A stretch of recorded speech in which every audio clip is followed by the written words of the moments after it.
trying to keep it together. I'm Abby's mom. When she was inpatient in the hospital for 8 months, that was often how I was known. I was Abby's mom. Nurses and staff and other patients would always call me that with a smile. I'd find little labels that said Abby's mom written on them that would be stuck to things that I would need to take home or things that were mine. Being known as her mom is one of the 3 greatest things in my life. They're gifts. She's a gift to me. And you'll have the honor of hearing from Abby, and you'll leave today knowing that it is also a gift for you. Her story is ever-changing, evolving, and profound. Her strength is immense. And getting to where she is today is really nothing short of miraculous. Abby believes that others saved her life. And I believe that she saved herself. She was terrified of sharing her suicidal thoughts aloud, and she spoke up. She didn't think she had it in her to survive anything more, and she let others teach her how. For anyone who loves someone who has attempted suicide or has these types of tormenting thoughts,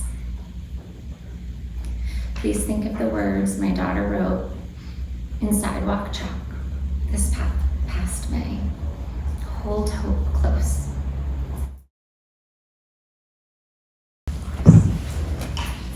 Hello, thank you for having me here today. My name is Abby Bennett, and this is my story of how I found hope again. It was October of 2023, when I was at the lowest I'd ever been in my life. I had been struggling with my physical and mental health for years, without very successful treatment. To me, it felt like this caused me to lose everything I once loved so dearly. My friends, family life, school, sports, and hobbies were all affected. At this point, I was spending all of my time in a hospital bed, running on 2 hours of sleep, tube-fed because my health issues led to an eating disorder. I couldn't walk or stand up due to my condition. I was terrified of germs and getting sick, and I lost my ability to communicate my feelings. This left me feeling drained and alone. Despite these struggles I was facing, I had a team of doctors at Boston Children's Hospital who I felt cared for me and who wanted to listen. They were the first people I told about my suicidal thoughts. It was scary to say those words out loud to people I barely knew, when I wasn't used to talking about my feelings. But I was surprised when my words were met with care, support, and understanding from doctors and family. Eventually, I was transferred to the medical psychiatric unit at Boston Children's.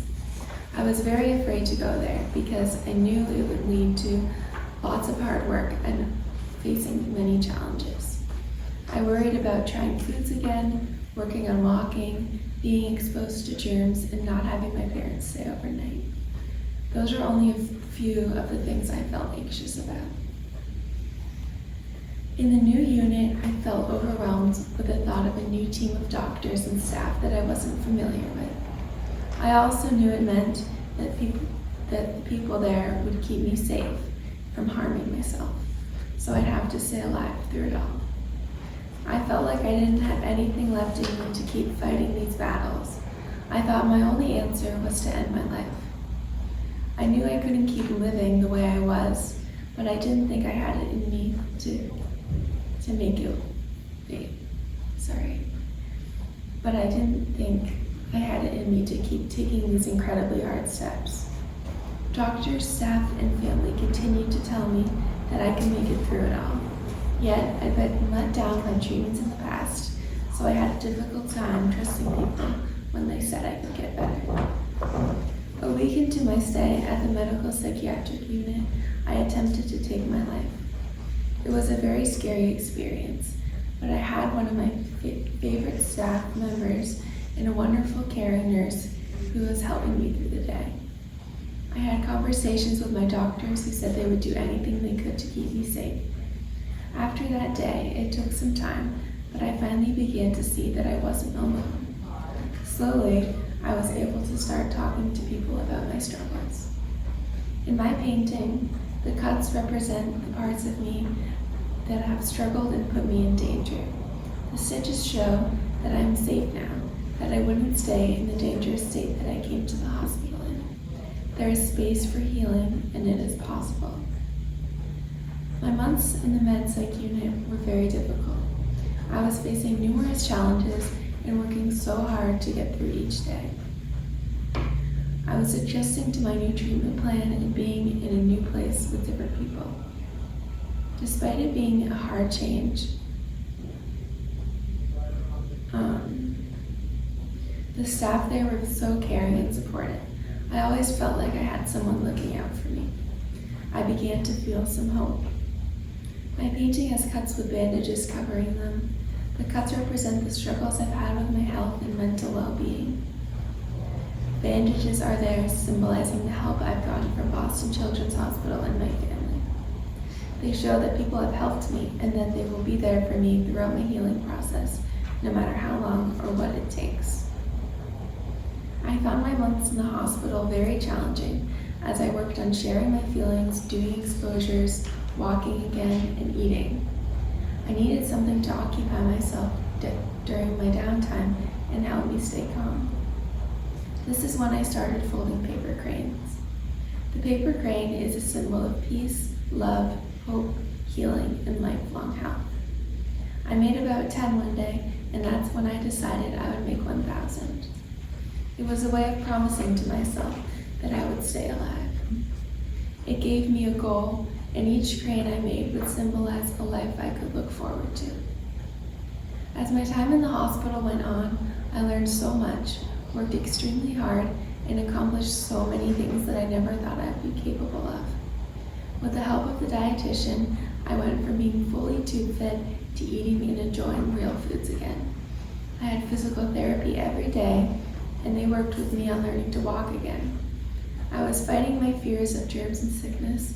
I was attending groups and talking with my team and family. I was even finding moments of happiness. All of these struggles were worked on while I was in a safe environment where I had support whenever I needed it. Working through the challenges was really difficult, but the fact that I was making progress showed me how strong I could be and how much better things can get if you are given the help you need. Eventually, I finished my 1,000th paper crane. After all those months of folding cranes, I can say that they have helped me in a way that only art can. I am thankful for finding them and for the ways they helped me through the hardest moments. That is why I added them to my artwork. After months and months of hard work, I am now able to see how far I could come. I am handling my emotions with the tools I learned, eating full meals, walking on my own, communicating my feelings with people, and so much more. I painted flowers blooming out of my heart in my painting. These represent the growth I've made and the part inside me that wants to stay alive. They show that I've healed so deeply that my heart can be a home to new growth. In my painting, there are many words flowing through my heart.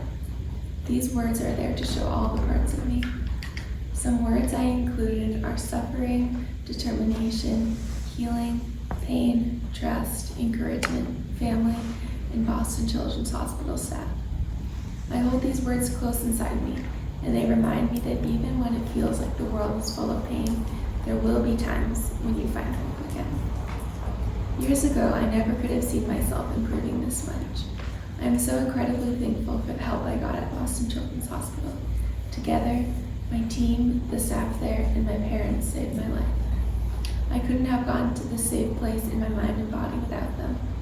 I am home now, and I am in an extremely different place than when I left. I have a mental health team here at home in New Hampshire filled with people who support me, and I'm working hard to keep getting better. Getting treatment is incredibly crucial for the lives of people struggling with their mental health. In my case, and that of many others, it is life-saving. For anyone who feels like they can't keep going on, remember that you do have it in you to get through this. Have trust that life can change for the better. Don't be afraid to ask for help, because even if you feel terribly alone, there are people out there who will support you during the toughest times. In my painting, the hummingbird getting nectar from the flower is a representation of the kindness and love I try to share with others. Whether it be my family, staff at Boston Children's Hospital, or other patients, I always look for ways to brighten their days. This is one of the things I found that gives me the most meaning in life. Being around and connecting with other people helps in big ways. I hope my story means something to you, and I hope it helps people know that they are never alone.